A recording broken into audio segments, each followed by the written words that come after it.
Coach Ray King, what's up, man? Hey, Larry, I am glad to be here today. Dude, I'm happy to have you here, man. You've been in the Alliance for how long now? Not quite a year, I was gonna but say it it's feels like like right around the forever. year. Yeah, right around the year mark. Yep. You came to the summit, saw you at the summit, hmm which by the way, like I think your arms are as big as my legs. So there's Trying to that. keep them there. But I on the intro, the guys kind of heard a briefing of what they can expect today. But your story is, like I said in the introduction, is very unique. And I would say it gives men hope hmm for, things might be lost for now, but always recoverable. And always, there's always a chance that we could make things right once again, even if it seems like we're in a world full of it's all wrong. But I would love for you to share the story and begin perhaps with your wife being married, you and your wife being married the first time. Okay. No, that's great. And that's probably the best way is to give the background because that has a lot to do with what happened and a lot to do with our lives now. So I'll jump back into it. So, you know, it's trying to decide the best place to start. I think starting in 2018 would probably be the key place there. I had been into physical fitness for some time, and back in 2014, 2015, I had uh, done a couple of stage shows in the natural arena in the men's physique divisions. Um, I decided to take a few years off because I really wanted to build. Um, I'd gone through a major transformation. I used to weigh 250 pounds, not in a healthy way. I got all the way down to 150 for my first stage show and realized I was just a skinny guy and I wanted to put on some muscle. So I started working that way. And as I got bigger, I enjoyed the work it took to get to the stage, and I enjoyed the feeling of being there. And I knew I wanted to get really into it, and so I hired a coach and wanted to do a full-on bodybuilding show. And so, beginning of 2018, I started training hard, and I did my first show in October of 2018. Did pretty good. I brought home a trophy in that division for being a novice and being the top of my class, and knew I wanted to keep going. And so we set some goals. I kept building, um, and over the year of 2019, I really got really deep into my goals as a bodybuilder. Um, and looking back now, I can honestly say I got too wrapped up into it and lost sight of a lot of other things in life. Um, and I might jump around just a little bit here. If I think about present me, I have a very firm foundation on uh, being fit and being healthy as sitting on four legs of a chair. You have your physical, you have your emotional, you have your spiritual, and you have your mental fitness. That if you think each one of those as a leg of a chair, if one of those starts to falter or fall behind, the chair gets wobbly. If one gets bigger than the other three, it's probably going to fall over. And that's where I was. Looking back at it, is I was so set on my physical appearance, my nutrition. um I was, I counted everything down to the grain of rice. And I was taking food to family reunions, I was taking food to family dinners. We went on a cruise 6 weeks before my first bodybuilding show, not by my choice. I fought against it, but I went on the cruise. And you go on a cruise to enjoy it. And at the dinner table in the evening, I've got my scale out, measuring my food. And looking back, I'm like, man, I was such a dirtbag. Like, what was I thinking? But that's where I was. And because of that, my emotional fitness, my mental fitness, and my spiritual fitness all fell behind. And so over that year of 2019, things just got worse and worse and worse in my marriage, and I didn't see it. And there were several times where my wife would come to me and just say, "What's going on? Things are changing, and it's getting bad. Maybe it's not worth it." And I would lose my mind. One, because of where I was, with my diet, that kind of stuff. But at the same time, to be at this level of competition as a bodybuilder, my coach got me onto a few different supplements. not legal supplements that would get me there. And I kept all this from my wife. I did it behind her back. Um, but she could tell something was going on. She could tell that I was different, especially who I was. I used to be this really patient guy and just fun loving and outgoing, and in her mind, I had tucked into myself, become this selfish, self-absorbed bodybuilder that was only focused on myself. In my mind, I didn't think so, but I was also so focused that I didn't see the changes happening at the time. Come end of 2019, it hit the fan. Into December, things were happening. We were starting to fight a lot more. We were coming home New Year's Day from my family's house, and we had a big fight in the car in front of my kids, yelling at each other. And that was kind of like the beginning of the end for us. From that point moving forward, I knew I had shows coming up in the spring of 2020, and I was starting this cut, and I was a completely different person than who I was before and who I am today. Um, it got to the point where my wife and I couldn't hold a conversation without it going nuclear. Like we couldn't even just talk to each other without it just exploding. And it would happen in front of our boys. I distinctly remember in the middle of these fights looking over at my boys, and the look on their faces just like, what's happening? What's going on between mom and dad? And you could see the fear. And I never got onto it.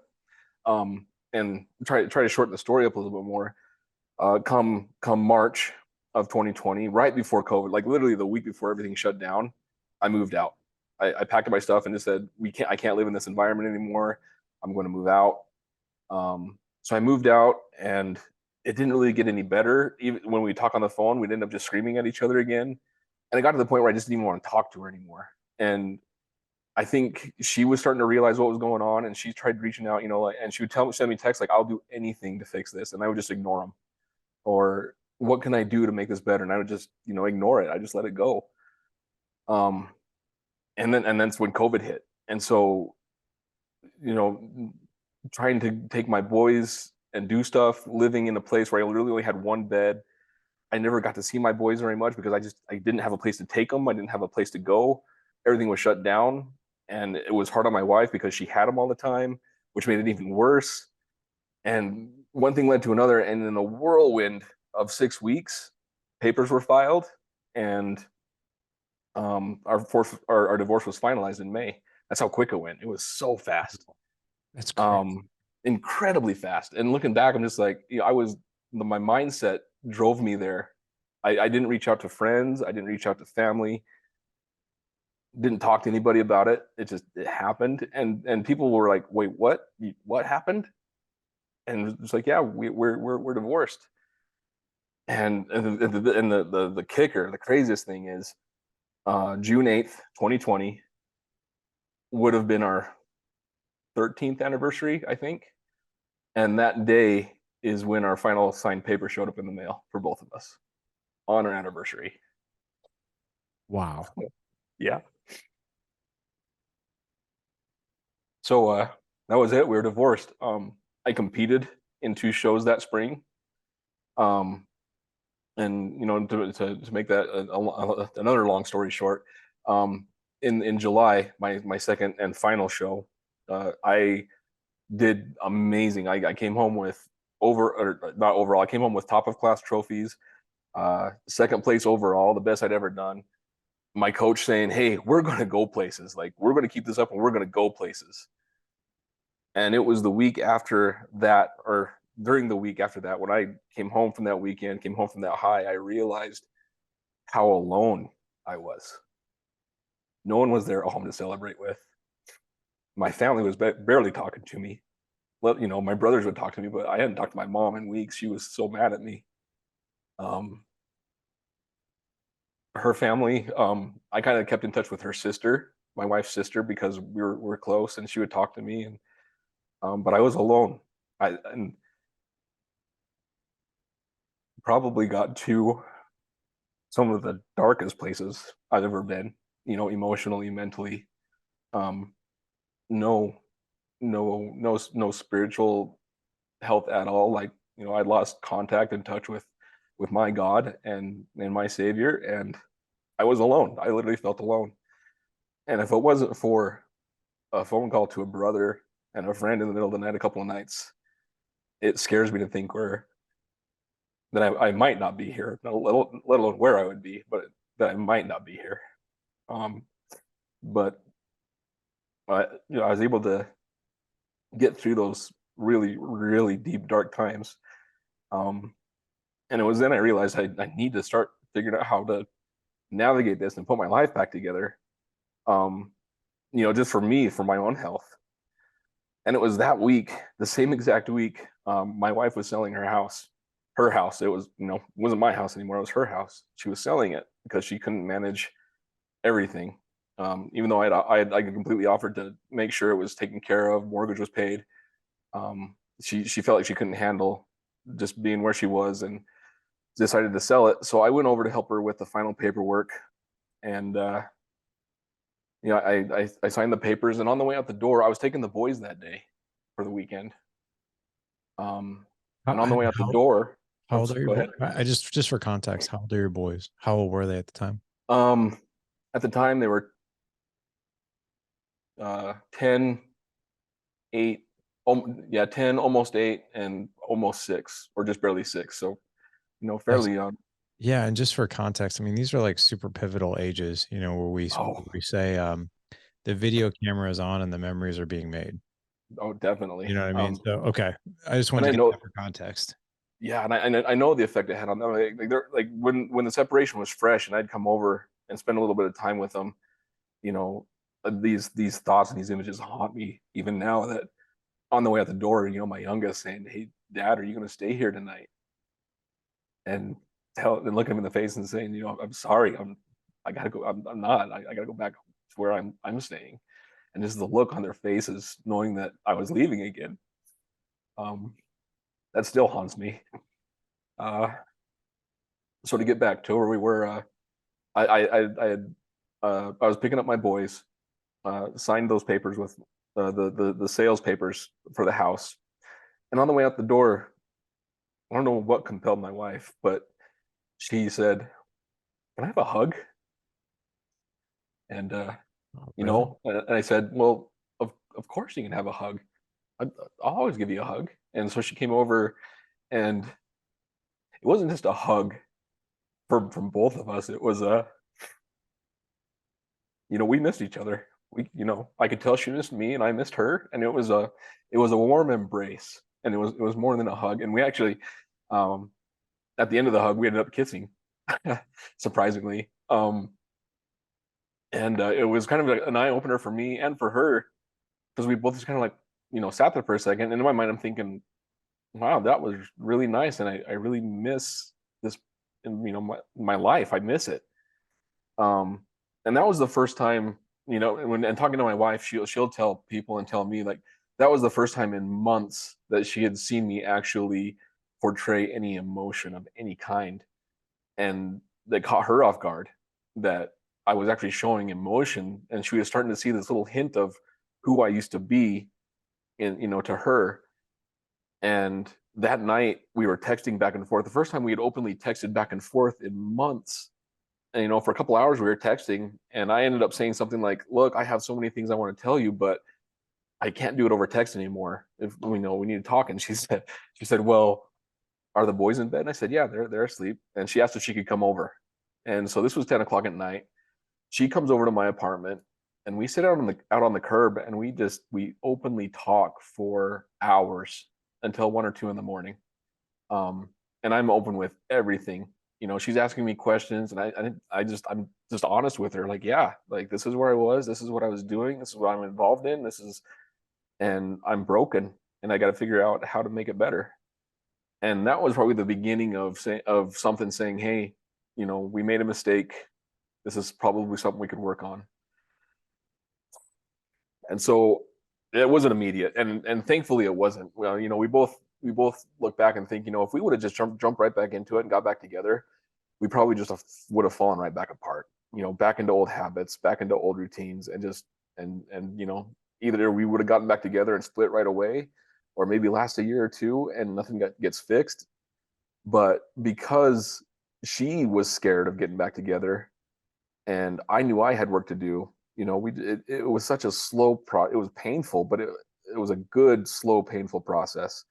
I found a life coach that helped me get through some things. I went through kind of a detox routine to, cleanse my physical body, for one, of everything I'd been, putting into it, getting healthy that way, but also spiritually and mentally doing a lot of work on my own that, my wife never asked me to do it. And that's what she says was the most impressive to her was she never asked me to find a coach. She never asked me to go find help to get healthy. It was all stuff that I realized I needed to do.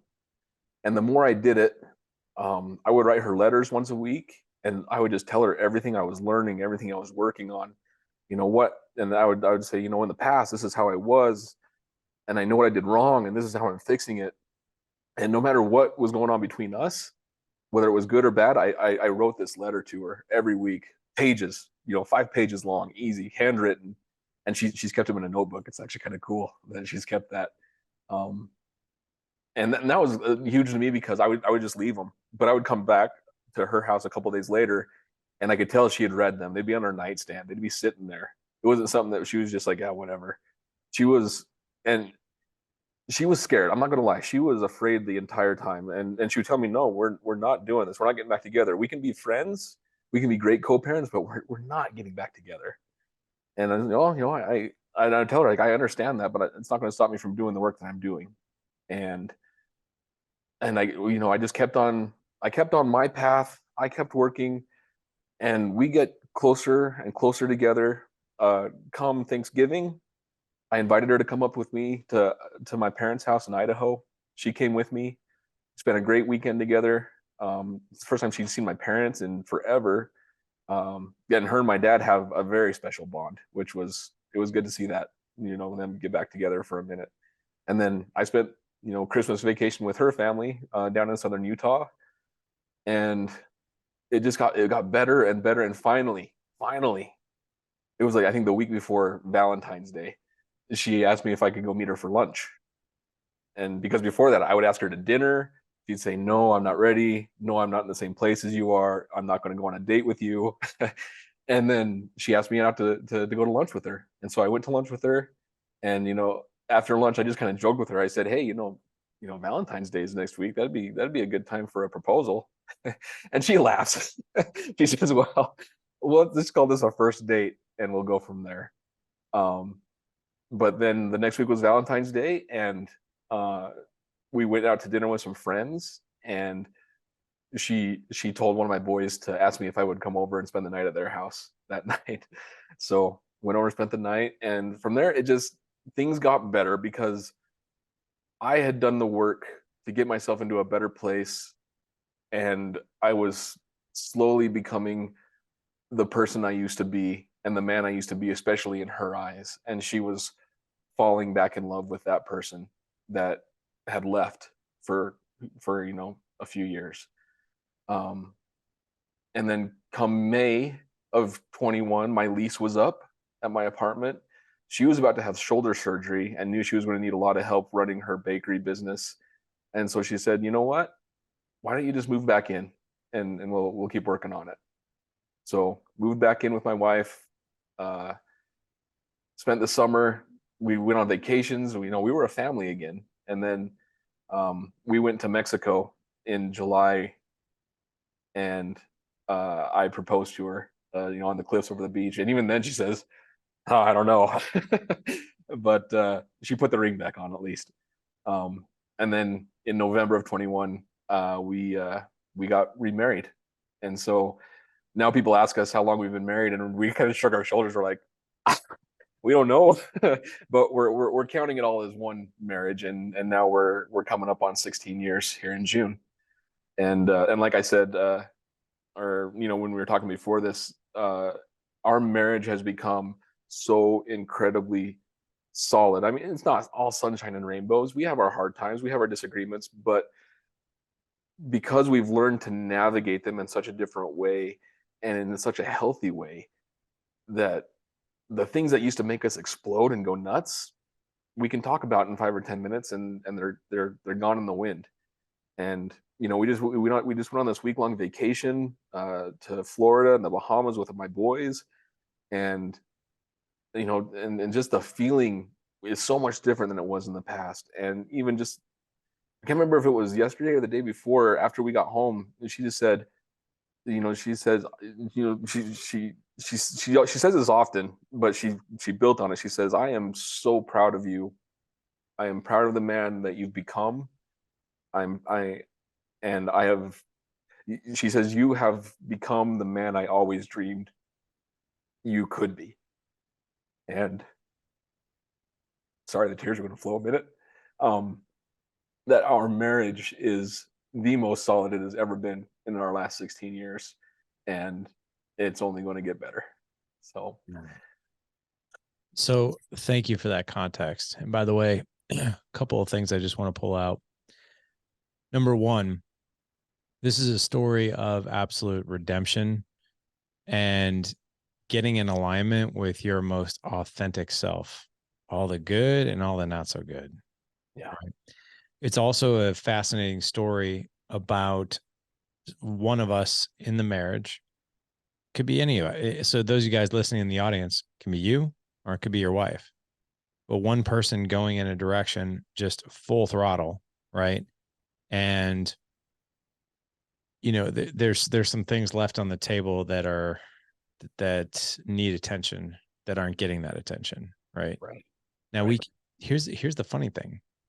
We can do this in several areas. You did this in your health and and in fitness. Mm-hmm. That's a pathway, that's an avenue, right? That's something that if not balanced correctly, it can go too far, right? Yep. Even though on the surface it's like, well, this is healthy. I'm taking care of myself. Like, look at how healthy I am, right? Yeah. This can happen with drinking. This can happen with weed.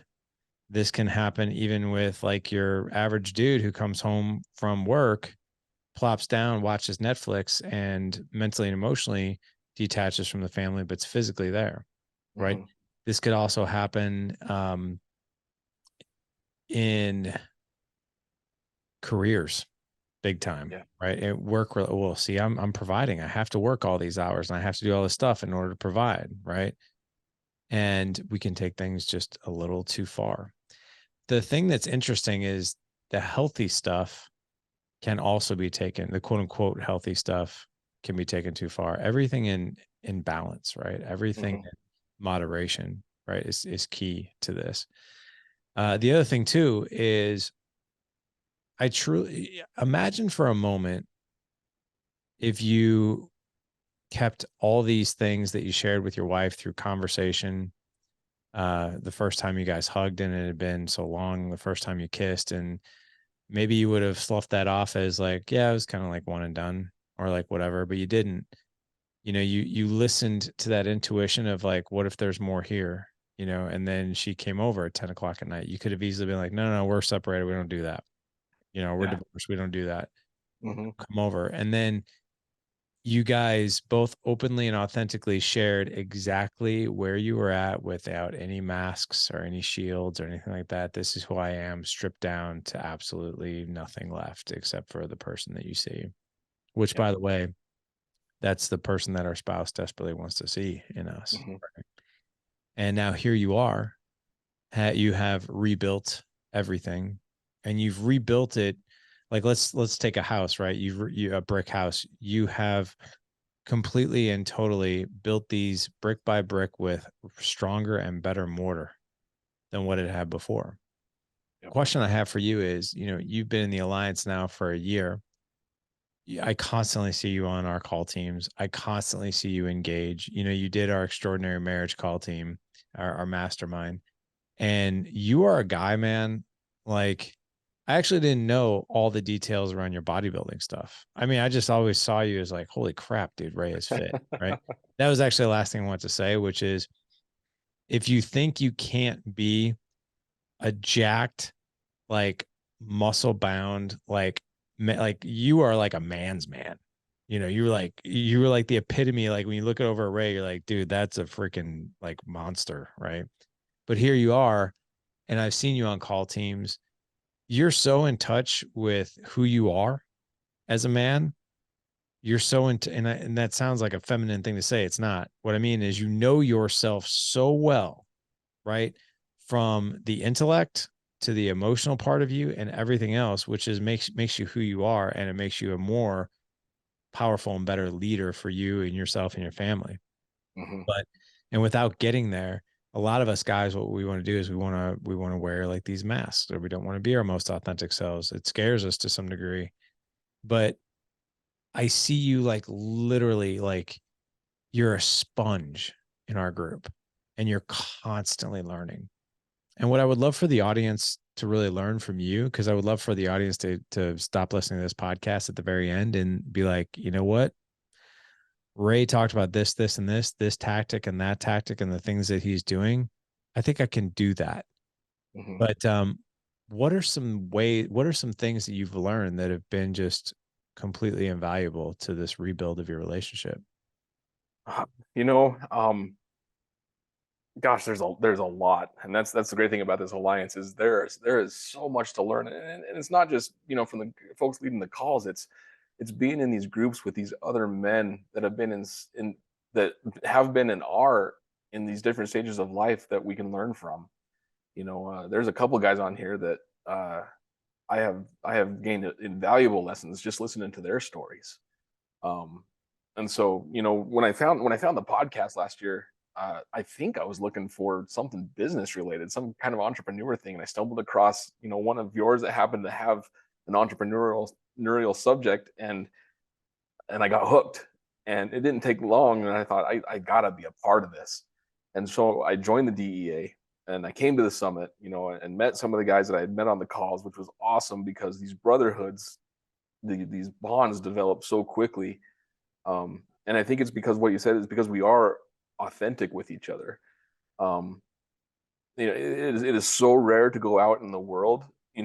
There's stuff I haven't even talked about with my best friend as deep as I've talked with men in the alliance, because we put up that shield, we put up that mask.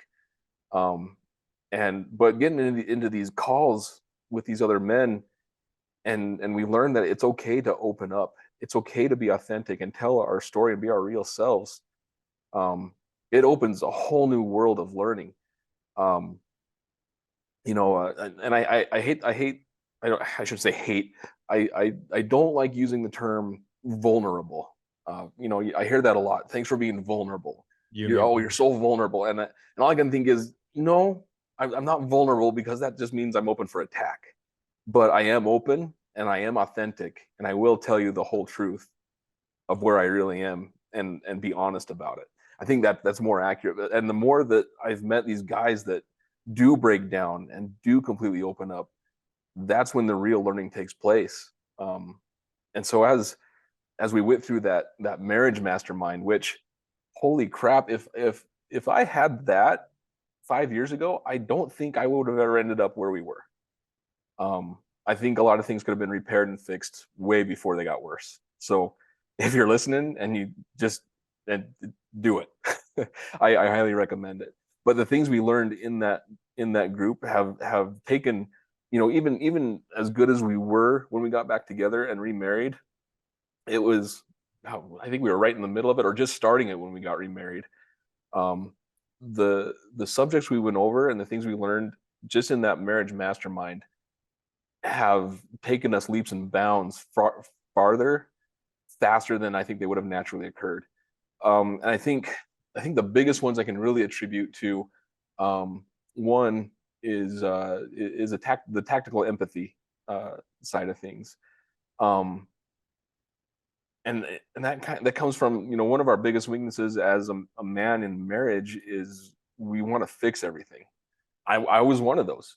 My wife would come home and she would start telling me about her day and such problems she had with someone that she ran into that day, or you know, just how she was feeling emotionally. And immediately I was like, oh, well, let's work on this. We could, let's try this method. We can go through this, or especially because as I was in the fitness world and as a bodybuilder, I became a personal trainer and a certified nutrition coach, that my wife would say, oh, I'm really unhappy with where I am. I wish I could lose 10 pounds. And immediately I would just jump in, like, let's set up a meal plan. Let's get you on these exercises. And I wanted to fix that problem that she was bringing me without really listening to what the problem was.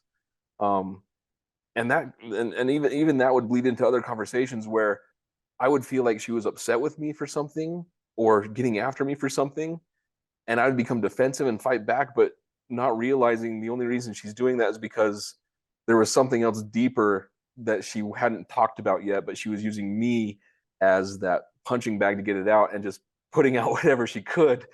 Um, but learning the methods um, like mirroring, emotional labeling, that we learned in that marriage course allowed me to take a step back with some patience and really understand what she needed. Sometimes she just needs me to sit back and listen, and she can usually just talk herself through a solution without me saying a word.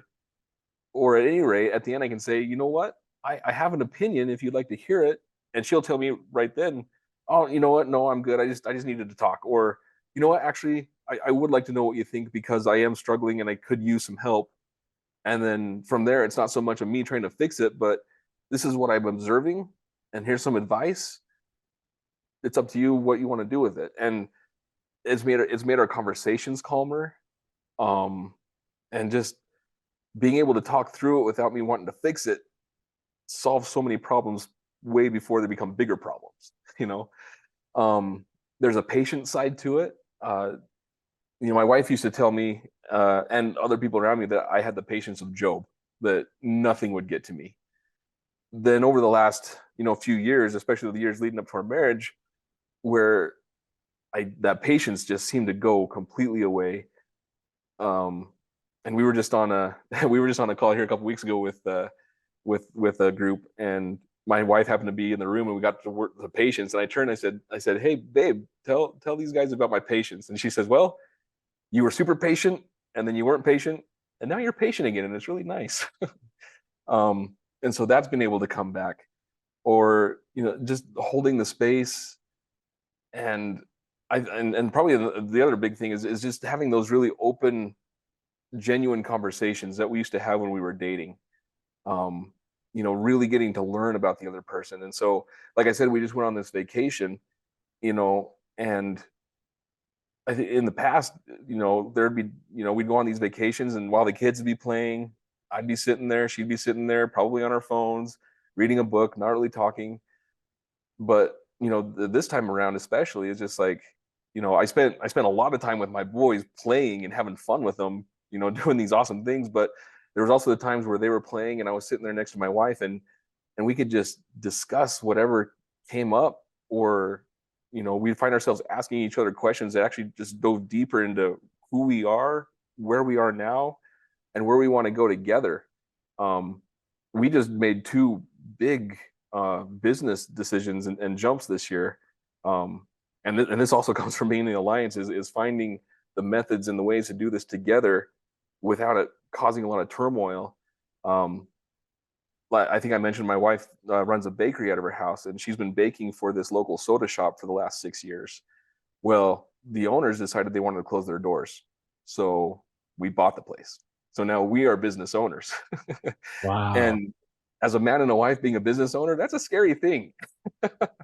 But we've been able to talk about it so calmly and resolve really big problems that showed up right away, in a way that, it's just such a natural flow now, where before I think we would have been butting heads, and maybe even me trying to overstep, like, oh, you know what, I've been a career guy for this long, I know about this and this, you've just been a baker. It's not, it's like more like she took the bull by the horns, she's running the place, and then she'll come to me and say, hey, I'm dealing with this, what do you think? And I was like, oh, well, from my perspective, this is what I'm seeing, this is my advice, and we'll either run with it, or she's like, oh, I don't feel good about that. And we're so open about it that it's so easy just to let it flow. um, and then on top of that, I started my own business coaching, or not business coaching, my own business as an online fitness coach that at first she was like, my wife said, "Oh, is this going to affect, our lives? Are you going to be busier?" But we've become very intentional with each other about our schedules, our life with our boys, our life with each other. And, we talked about our core values as a family, and knowing that no matter what, either my fitness business or our new business together, if anything ever started broaching or, breaching those boundaries of our core values as a family, it was time to say, time out, let's huddle up, let's talk. Yeah. And just coming from that standpoint, we know that we're going to make progress, quickly. So, I love this. So you mentioned in there several different tactics, which is, being a more empathetic listener, mhm, using a skill where you basically emotionally label what the other person might feeling. Sounds like yeah, that's overwhelming. Looks like you're mhm, looks like you're on cloud nine right now. Looks like you're so happy, right? Looks like you feel amazing. Um, you know, the other thing too is, generative questions, psychological safety, all these things that are so important for a relationship, and yet we do not know what they are. mhm, The interesting thing too about those first few that you mentioned, being a more empathetic listener, putting labeling an emotion, mirroring her, is yes, that allows the other person to feel seen and heard, which also will make them feel safe, which is great. The thing it really does for us too is it makes us an insanely good listener, mm, because we're shutting down the part of the mind of like, I need to go into solution mode and I need to offer up some advice, or the wheels just start turning of like, what are we going to say? And we kind of stop listening. When we're looking for somebody's emotional state and we're like literally just hanging on every word that they're saying, the words they're using, the body language, because we want to label what it is that they might be feeling, we become an insanely good listener. Like we're literally hanging on every single word that they're saying.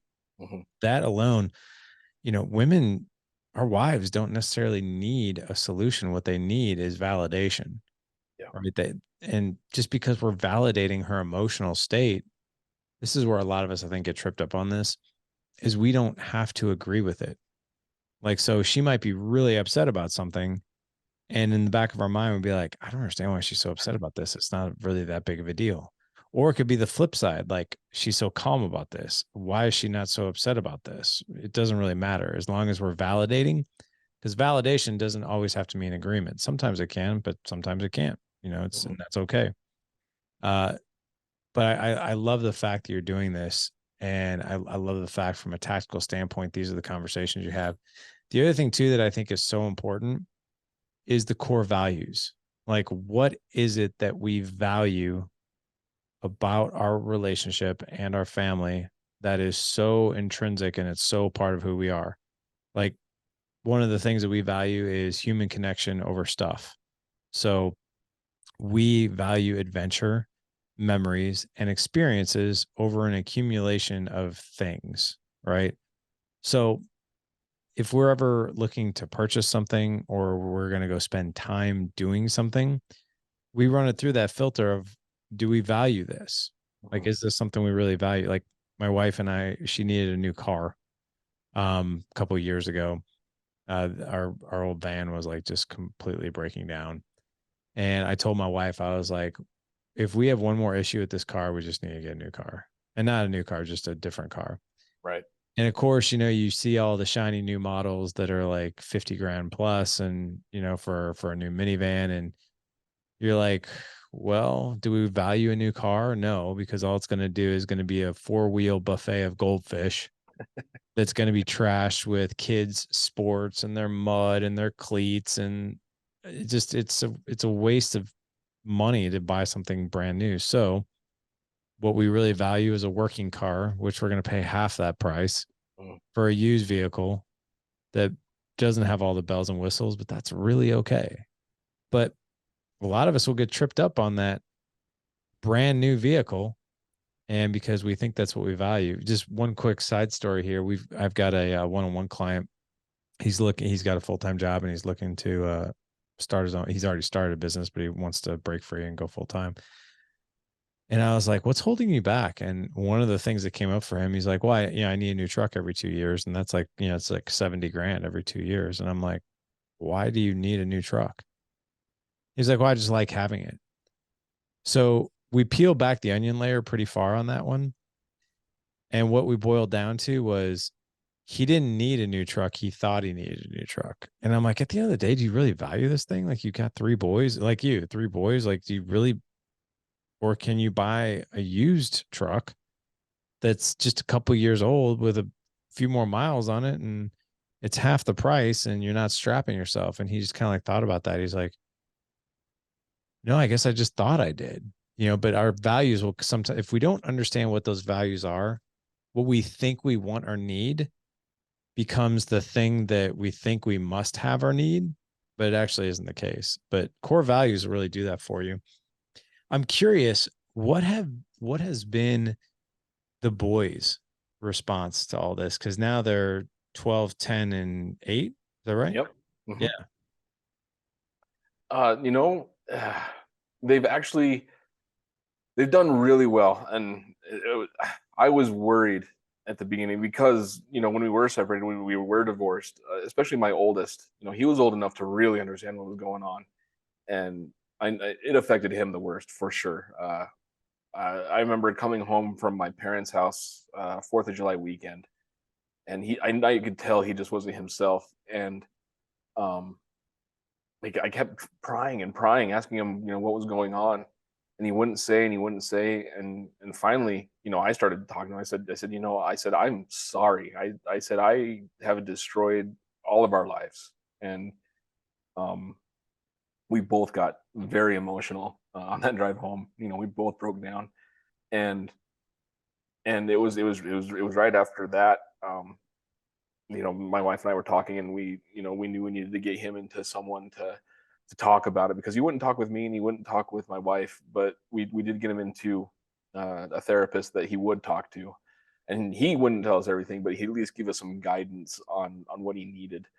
But the great thing, I firmly believe the great thing is they had a front row seat to watch a tragedy, but watch the tragedy pick up the pieces, heal, come back together, and grow.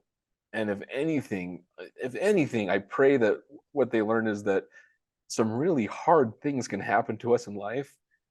We can hit rock bottom, and we can still come back from the ashes, and be better and more whole than we ever were before.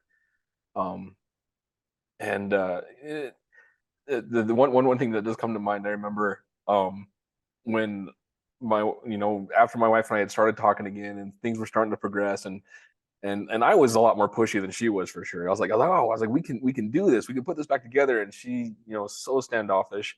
But she did tell me one time that she picked up my middle son, the 10-year-old that's 10 now, and one of his friends. And while they were driving to wherever they were, she was listening to their conversation in the back seat. And I don't know what the context was, but at one point, my son said to his friend, "My dad loves my mom so much," you know. And we were divorced, we weren't even back together yet, and he was telling his friend this.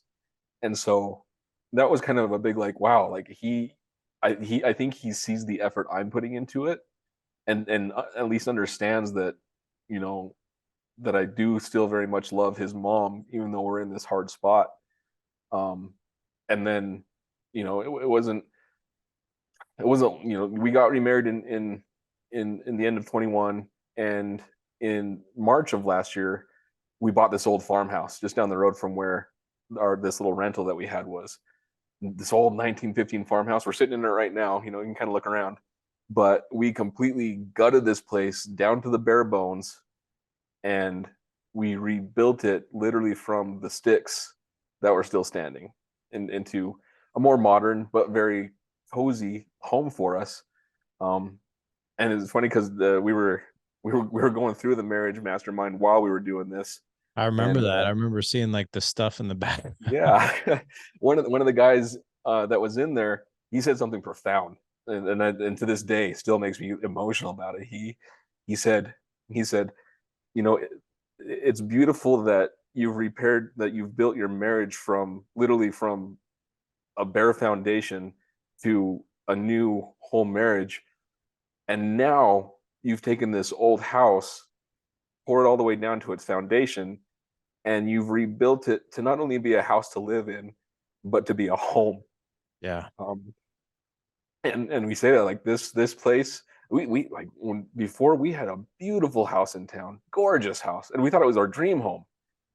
We feel more at home here than we ever felt before, even though it's not complete. I still have a few things to do. Um, it's still an old house, but it feels more like a home than ever. And our boys understand that, or our boys say that. They say, you know, like we are so glad we have this house, and they remember the old house we had, and they remember what it was like. But they are more alive here than they ever were before, and I can only attribute that to what they've witnessed and hopefully what they've absorbed while we went through it, while we put it back together, and while we worked together to build this home together. Hmm. You know, it's interesting that you said that because I was thinking the exact same thing. I was like, man, I was like, he completely gutted this home down to the bare bones, just like he did with his relationship and rebuilt it from the ground up. Mhm, And yeah, that's what you've done. I want to give you some time here, man. I would love for you to share just some advice to men out there who are listening to your message in this podcast. And maybe they're in a season on a scale of 1 to 10. Maybe their marriage is a 5. So maybe it's okay, but it's not firing on all cylinders. For mhm, some men, even in that scale of 1 to 10, it's a 5. There's still like this feeling of like, well, it probably won't ever get past the 5. Like it's always just going to be good. It won't be great. We're going to stay together, I guess. And then I want you to also talk to the men who might be in a season, because I get emails from men like this all the time of like, I just don't know what to do. And I feel complete despair in my relationship. What advice would you give those guys? And maybe taking this one step further, maybe it was the advice that you needed when you were in the pit. So maybe if you could even have a conversation with yourself, like just giving yourself advice. yeah. Oh, well, I have a few thoughts here. And I'll try to answer all these in a way that makes sense to everyone. Like I said, you know, there was a time where it was the darkest it had ever been for me, um, and it was scary to think about where I was. Um, and one thing that my sister-in-law at the time, and this is one of the, you know, one of the brighter points of that time was my sister-in-law, my wife's sister, was always there. Right when we got divorced, she texted me and she said, "Is this going to change us? Because we're close." She's like my sister. I don't have any sisters. Here's your wow factor: I'm the oldest of 7 boys that grew up in a little farmhouse like this. No sisters. Um, and so she is my sister, and she came to me one day when I was at that lowest point and trying to figure it out, and she said sometimes you have to fall completely apart to realize who you need to be and how to rebuild that. Sometimes we have to get there.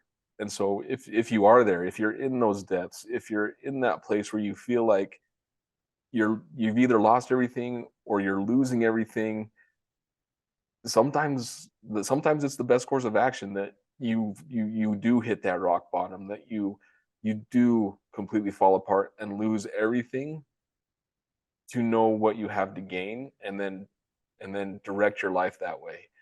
Um, and if you are living in that 5 or 6 area, um, reach out, find a coach, and that's why I say coach. You know, there's counselors and there's therapists out there, and they're great because they really help you dive into your past. They help you dive into what's happened in your past, your traumas, help you figure those out, work through them. But a coach, on the other hand, if a life coach or a relationship coach, they're more focused on the future. You know, they know where you are, and like a fitness coach, like a football coach, a basketball coach, they're there to give you the tools to improve for the future. They're not there to continually dwell on your past. They're there to help you build your future. And that's probably the best thing that I did was I found a life coach that she was harsh. Oh, she would tear me apart sometimes, but it was things I needed to hear and understand to know what I needed to work on.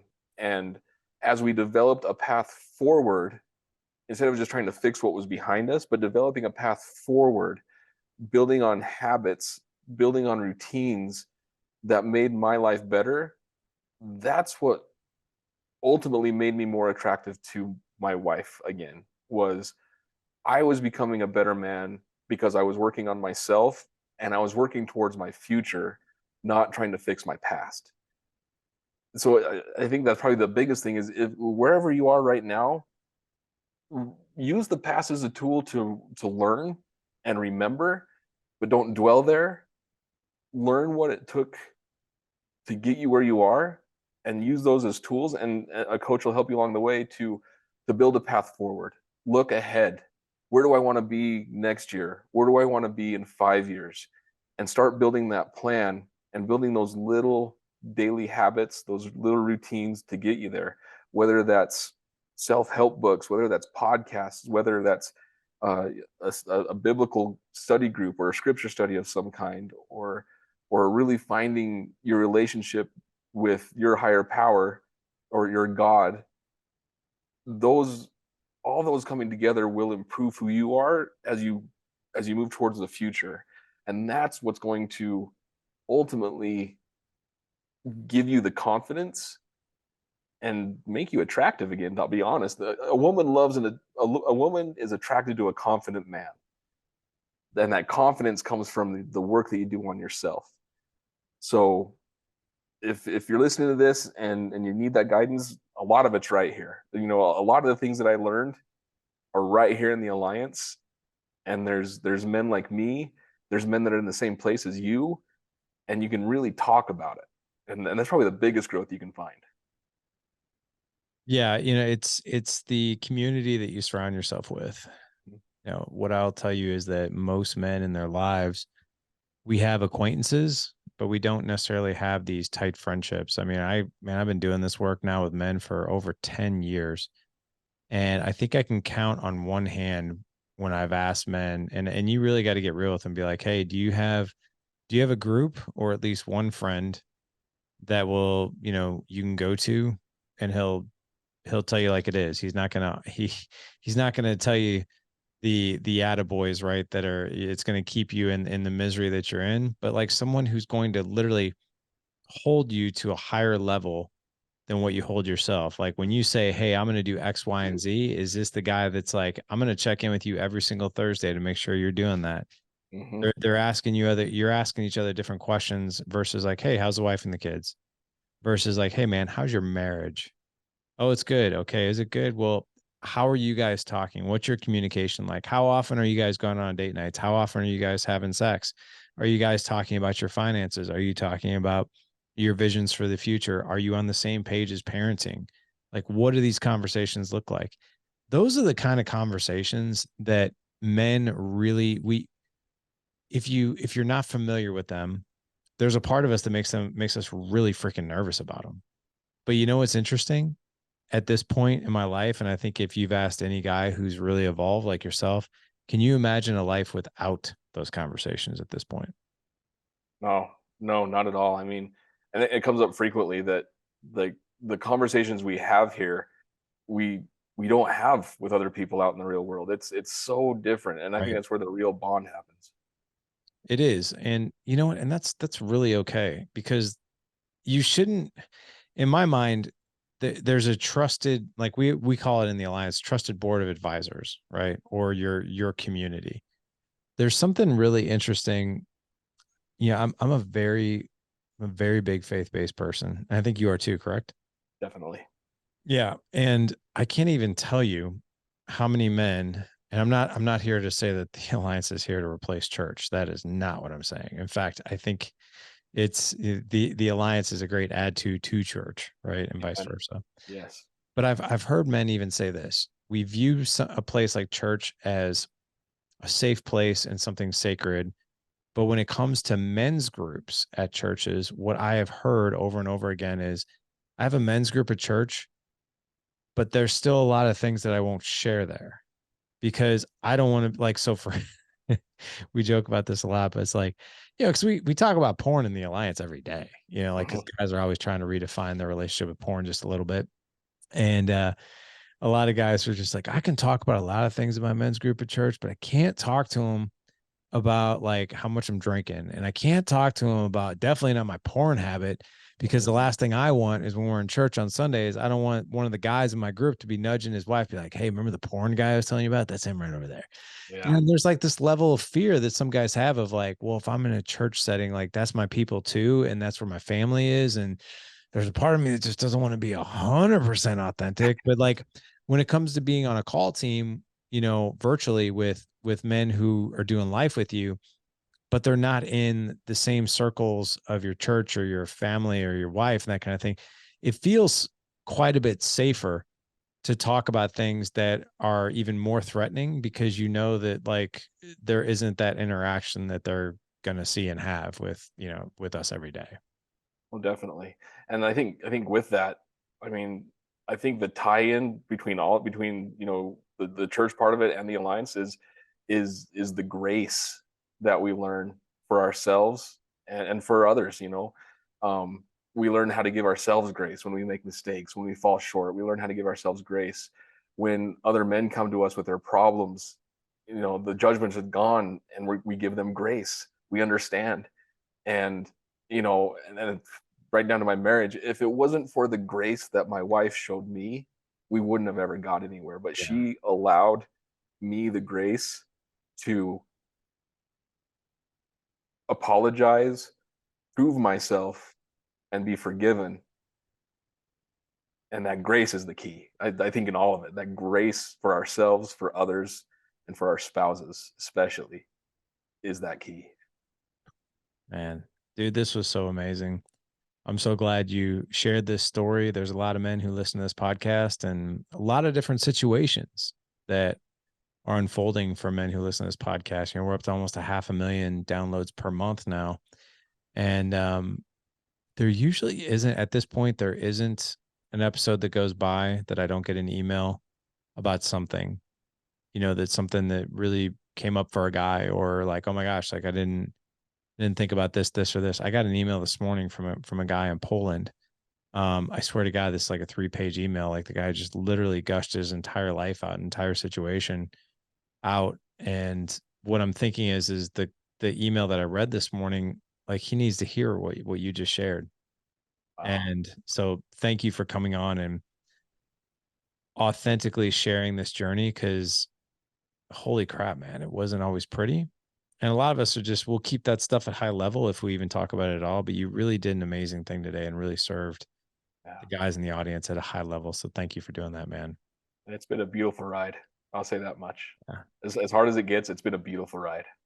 Well, it's been great having you here, man. It's been great to be here. I love it. Yeah. And this is why, I really want men like you on our leadership team, hosting a lot of our marriage call teams Mhm. because you can't help another man through the fire unless you've been through the fire and have gotten burned really badly, Yeah. right? You become a much better guide when you know where the bear traps are or when you've gotten stuck in one yourself, Mhm. right? It's very hard to sometimes guide someone in a situation where you're like, yeah, I've never been down that road, but you've been down this road. So God bless you, man. Thank you so much for coming on. Thank you, Larry. You bet. Gentlemen, for all the show notes, we're also going to have maybe a link in here too to connect with Coach Ray if you ever want to just reach out and connect with him or just say thank you for sharing his story. We'll have that in the show notes. Head on over to thedadedge.com/Friday 105 for this show. Again, thedadedge.com/Friday 105. Ray, you're wearing our Live Legendary shirt. Do you want to just sign us off with saying go out and live legendary? You bet. Go out, live legendary. There you are, man. You've heard it from Coach Ray yourself.